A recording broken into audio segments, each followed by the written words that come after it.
Keep the same energy, the same energy, keep the same energy, the same energy, keep the same energy, the same energy, keep the same energy, the same energy, keep the same energy, the same energy, keep the same energy, the same energy, keep the same energy, the same energy. Keep all that bullshit away from me. I don't fall away. What's going on, y'all? Welcome to Sync Music Mondays, episode 3. My name is Jerome Smith, also known as JS, aka The Best, and welcome my co-host, the one and only, the man of the hour, K Sparks, aka Kyle Hunter. What's good, man? What's up, family? What's the word, man? How you doing, brother? I'm good, man. I'm eating good, living good, everything good. Alive and blessed. We alive and blessed, man. We alive and blessed. So yeah, this is fire, man. Episode number 3 is moving. Shout out to all the subscribers. Shout out to everybody in the Discord, subscribers on YouTube, people listening to the podcast, man. We do this for y'all, man. This is why we do this. This is about community, and this is just about paying it forward. And we want to see y'all win, man. And y'all will win. You know, so I'm big on words, so I'm intentional with my words. I'm intentional about y'all. My man's a wordsmith. There we go. That's it. He nice with the words. He nice with the words. So since we talking about words, what's the word of the day? What's the word of the day? Here we go, man. Look, we tapped in, man. Y'all know what it is, man. Like, this is what we do. So today's word of the day, man, y'all always going to see it up on the screen because this is what we do. Your life is the sum total of your daily habits. Move accordingly. I'll repeat that again. Your life is the sum total of your daily habits. Move accordingly. And, you know, essentially what that is, man, I mean, it's pretty much black and white in a nutshell, but your life is a reflection of the choices you make on a daily basis. I love to go to the gym. I love to work out.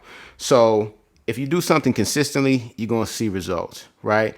Every day, if you eat well, treat your body well, you're going to be all right. Every day, if you're drinking liquor, doing drugs, abusing your body's going to be a reflection of that. So I say that in terms of your goals, your ambitions, your dreams. Make sure every day you take inventory of your day. So say to yourself, did I actually accomplish something? Even if it's not everything, at least one thing that'll get me closer to my goals. If I'm a musician, I want to get sync placements. All right, what am I doing on a daily basis to get me there? Did I at least send out, 5 emails to potential prospects?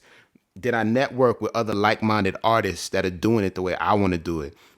You got to hold yourself accountable because without that, there's no checks and balances. So, always hold yourself accountable, and always take inventory. Like, be intentional, be specific with your life. Don't play with your destiny. Take control of it. And that's the word of the day. I love it, man. You got to always be self-aware and reflective, on where you want to go. That's it. That's it, man. That's what it is, man. So, I'm feeling good, Jay. I'm feeling good, man. This is amazing to see the feedback, feel the energy from the people. I'm loving it. That's what I'm talking about. What we getting into today? That's what I want to know. What we getting into? So, it's wild, man. These topics that we get, they come from the people because we ask the people, what do they want to hear us talk about? What do they need to know? So this topic was actually chosen by a lot of musicians, and it's how to structure a song for sync. That's their question. They want to know, how can I structure my songs accordingly for sync? So, I guess what's your take on that, man? We could kind of go back and forth about our experiences and what we feel. Yeah, for sure. I would say for sync, majority of the time, they don't want intros that are like super dragged out, 20, 30 seconds long. Like, no, they want something short to the point. So I would say no more than 4 bars, 2 bars would be nice, but I would say between 2 to 4 bars. If you can structure it where the hook comes first, and when I say hook, I got to be a little bit more specific because I know there's a lot of very creative artists out there and they have hooks that are typically, 16, 20, and and I get there's nothing wrong with that. I'm not saying that you shouldn't, but when it comes to sync, a lot of times they have a specific format. So I would say an 8-bar hook. Following that, I would say you don't even necessarily have to do a 16-bar verse. It could be an 8-bar verse, and then maybe after the 8-bar verse, you have a nice little 4-bar, maybe 8-bar, depending on the type of song, 4 8-bar pre-hook, but it's not necessary. It is not necessary to have that. I would say at a minimal basis, intro 2 to 4 bars, a hook that is 8 bars, one verse that is 8 bars, and then format it to the point where it's intro, hook, verse, hook, and potentially an outro, and then that could be the super basic song format. Now, obviously, you can add a second verse, a third verse, and all of that, but I'm just giving you a super basic format. Absolutely. I agree with you 110%, man. And you know it's interesting, like that's what I realized like when I first got into sync, because I'm a lyricist, I'm a barsmith, like I love flows, I love cadence, I'm big on intonation, connotation, how you say things, the impact of those words. So I was used to making songs like that, like especially coming from Queens, man. We about bars, right? So everybody gonna bar you to death. We gonna have like 100 bars. But I had to learn that when I got into sync. It's a different type of time. And you don't have to do 1,000 bars. Just like you said, Jay, it's like the structure. With sync, you want to think of it as like you want to get in and you want to get out. Like you have to be very strategic, almost kind of like military style. Like you're very structured, you get in, you do what you have to do, and you get out, because things move so fast in TV and film. So just envision for that moment saying everything you need to say. Like, you know, they say, hey, if you only had 5 minutes to say what you had to say, how would you get it out? And that's how you have to structure these songs. Like, all right, I need to say as much as I can with a small window. So to your point, like when I do songs for sync, the very first thing that comes is the hook. Because I'm gonna hook you, I'm gonna catch you. They're gonna, oh, this is catchy. All right, this is what this song is about. Okay, I dig it. And then from that point, hit them with some bars. Hit them with another hook. Then structure it differently. You know, you might have a bridge that kind of carry it along, something that's catchy, something that they really get into. So the song structure is very important. You know, like at the end of the day, like you want to be able to put your best foot forward. So, you know, you hook them in with the hook, couple bars, little bridge, maybe hook again, then you out of there, right? So, you know, yeah. It was funny because I remember me and you was in my studio. I was playing a bunch of records for you. And I had this one song, you was vibing to it, and then you was like, damn, man, I wanted some more. Like, That's a good thing. You always want to have the listener one more, and I was like, God damn, this joint is over with now. I'm just getting into it, but nah, that's what it's supposed to be though. Always leaving them wanting more.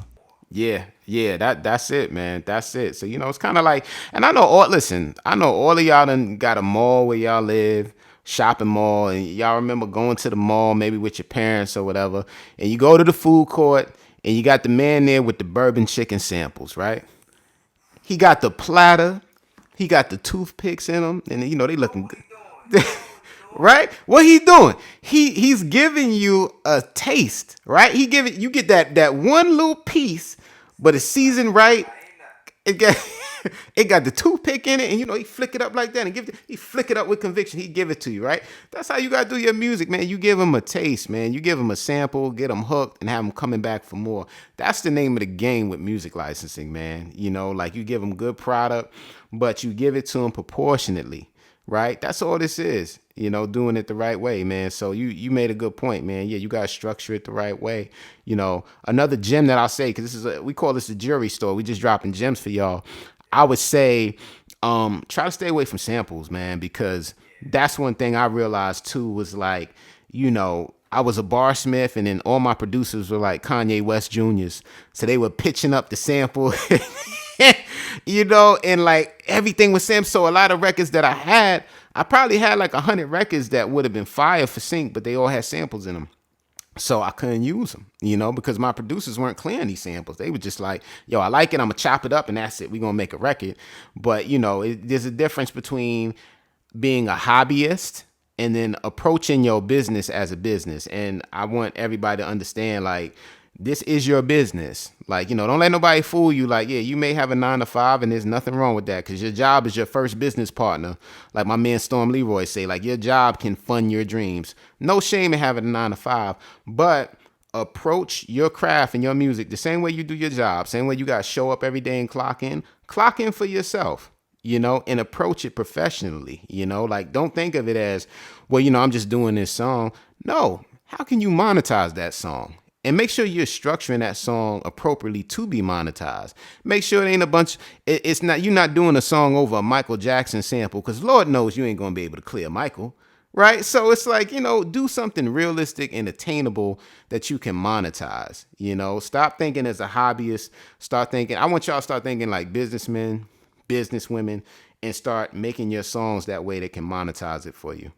Nice, I love it. Yeah, because you're not gonna be able to clear these samples. Like, I don't think people realize how much it costs to clear a sample, and it is probably not in a lot of you all's budget. So yeah, stay away from the samples. Collaborate with musicians. Be creative when you get in the studio. But yeah, stay away from the samples. Definitely, man, definitely. And another thing I'll tell y'all too is that I learned there's different types of genres. Clearly I'm a hip hop artist. I do all types of hip hop, whether that's commercial hip hop, jazz hip hop, mainstream hip hop, chill hop. I do it all. Jay does it all. That's why we work so well together. But one thing that's big now that I've noticed is a cinematic hip hop. This is like a thing now. Like this is like the thing. So they've got these big build-ups, these cinematic drops. They've got all these different elements, and this is something that they're looking for. So like when you do stuff like that, you kind of it opens up your mind, right, to different types of styles. So just be mindful of that too. I would say like when crafting songs, pay attention when you go to your favorite movie. If you go see the Spider-Verse or you go see the Avengers and they got some hip hop in there, be cognizant of that. Shazam it. What song is this? Right? When you get out the theater, or if it's Netflix, because most people are pull it up on YouTube. Play the track. Hear how they're structuring these songs, because there's a lot of industry trends sometimes, and feel free to do that. But always make it your own. I don't condone people being copycats or trend chasers. You can take something, you can take a style, but make it your own. Facts. Yeah, always, be a student, when you go out, first of all, when you wake up in the morning, you just want to make sure you learn at least one new thing that day. So yeah, just be a student of everything. That's it. And I always want you all to pay attention to the music and how it's being used, because a lot of the times they're not using the whole song. So you could be putting all your effort into making sure that each part of the song is great, which is a good thing. But then when you actually see the placement, you'll be like, they only used that part, 10 seconds of that. So yeah, just pay attention to everything.